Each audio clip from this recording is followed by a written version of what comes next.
అన్నయ్య వాళ్ళు వస్తున్నారు. ఇప్పుడు మార్నింగ్ 5:10 అవుతుంది. లేట్ అవుద్ది అనుకున్నాను ట్రైన్, కానీ టైంకి వచ్చేస్తుంది. పికప్ చేసుకోవడానికి వెళ్తున్నాను. రోడ్లు అయితే ఇలా నిర్మానుషంగా ఖాళీగా ఉన్నాయి. ఎర్లీ మార్నింగ్ కదా. ఎగ్జాక్ట్ 5:30 అవుతుంది. 10 minutesలో వెళ్ళిపోతాము. మన ట్రైన్ అయితే 5:46. ఎంత టైంకి వచ్చేసినా రైల్వే స్టేషన్ బయట పరిస్థితి ఇలా ఉంటుంది. ఒక్కడ కూడా కరెక్ట్గా మెయింటైన్ చేయ డ్రైవింగ్ ఇక్కడ. ఫైనలీ రీచ్ 6 అవుతుంది. లక్కీగా ట్రైన్ ఇంకా రాలేదంట.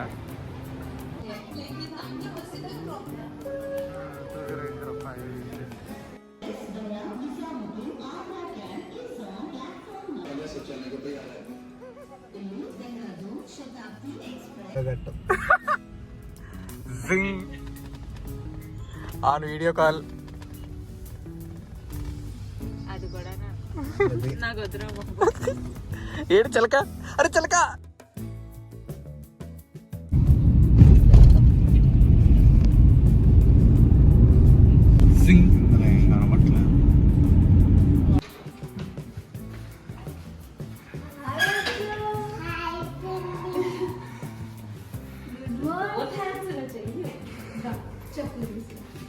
ఇంట్లో ప్రాన్స్, ఫిష్ ఉన్నాయి, కానీ ఇంకా చికెన్ కూడా కావాలంటే చికెన్ తీసుకోవడానికి వచ్చా. సో ఇంటికి వచ్చిన తర్వాత ఫ్రెష్ అయిపోయి మా వాళ్ళందరూ ఒక స్లీప్ వేశారు. ఇదిగో మా వాడు కూడా ఇప్పుడే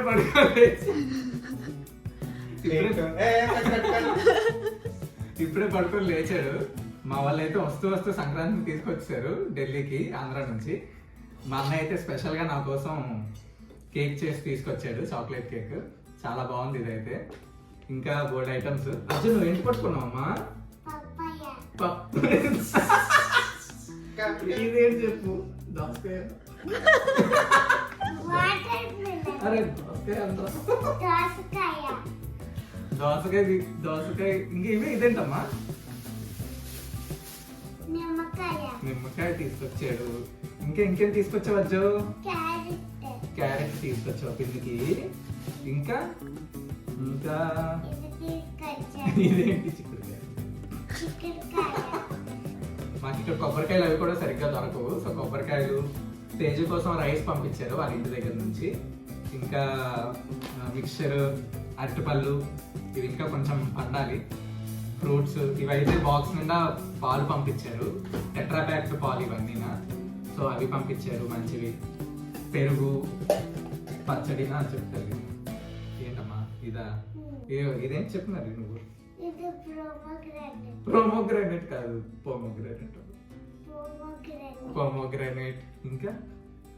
ఇంకా అదే నాని తిరుపతి లడ్డు పంపించింది తల్లి. అది ఎక్కడ ఉంది? ఇదేనా? ఇదిగో ఇది తిరుపతి లడ్డు. మమ్మీ వాళ్ళు మొన్న వెళ్ళారు. అవి మునక్కాళ్ళు, ఇది తేగలు,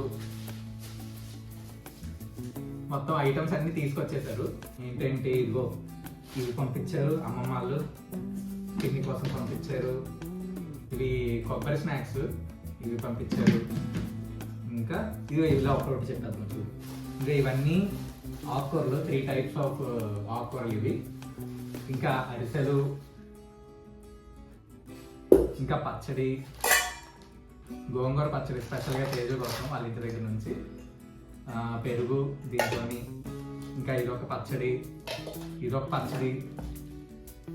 ఇదంతా మొత్తం మా టీమ్ దువ్వాడ, టీమ్ చేబ్రోలు, వాళ్ళిద్దరూ కలిపి పంపించారు ఈ ఐటమ్స్ అన్ని.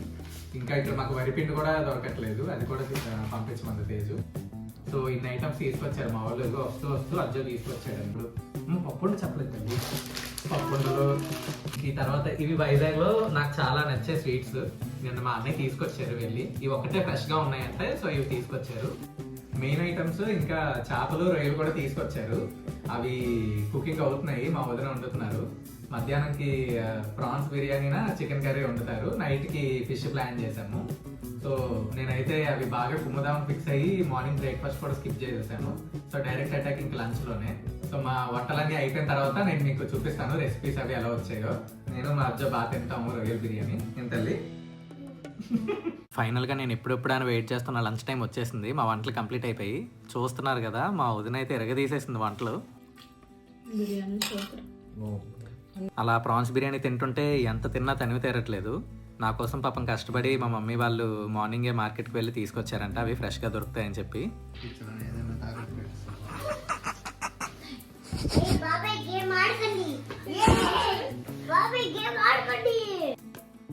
ఇంకా ఈవినింగ్ అన్నయ్య కోసం రాజాసాబ్ టికెట్స్ తీశాను.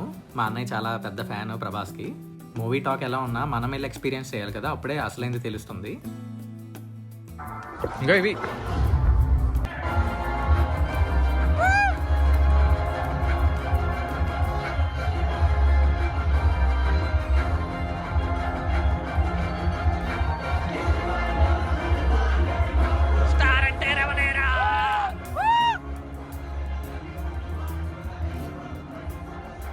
మూవీ ఫస్ట్ హాఫ్ అయితే ఇంటర్వెల్కి ముందు వచ్చే 20 minutes తప్ప అసలు స్టోరీ ఏమీ లేదు. చాలా అంటే చాలా వర్స్ట్గా తీశాడు. ఇంటర్వెల్కి స్టోరీలో ఎంటర్ అయ్యాము. నిజంగా చాలా బాగుంది ఆ ప్లాట్ అయితే.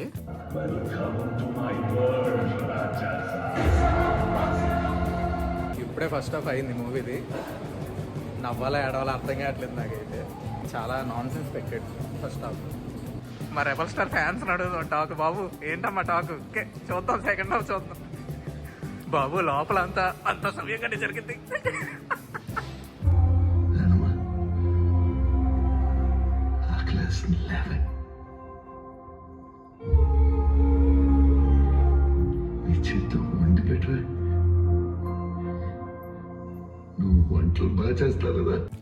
అసలు మూవీ సెకండ్ హాఫ్ చూసిన తర్వాత ఇంత మంచి ప్లాట్ పెట్టుకొని, ఇంత మంచి స్టోరీ పెట్టుకొని అసలు ఫస్ట్ హాఫ్ అంతా ఎందుకంత వర్స్ట్గా డీల్ చేశాడా అని చెప్పి అనిపించింది.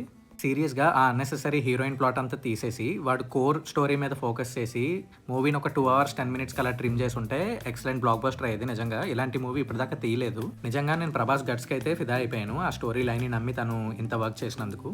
అంటే ఆ లెవెల్లో ఉండి కూడా ఇలాంటి రిస్కీ మూవ్స్ ఎవరు తీసుకోరు. సో తప్పకుండా ఈ మూవీని అయితే చూడమని నేను రికమెండ్ చేస్తాను. థ్యాంక్ యూ ఈ వీడియోని ఇప్పటివరకు చూసినందుకు. వీడియో నచ్చితే లైక్ చేయండి, మీకు తెలిసిన వాళ్ళకి షేర్ చేయండి.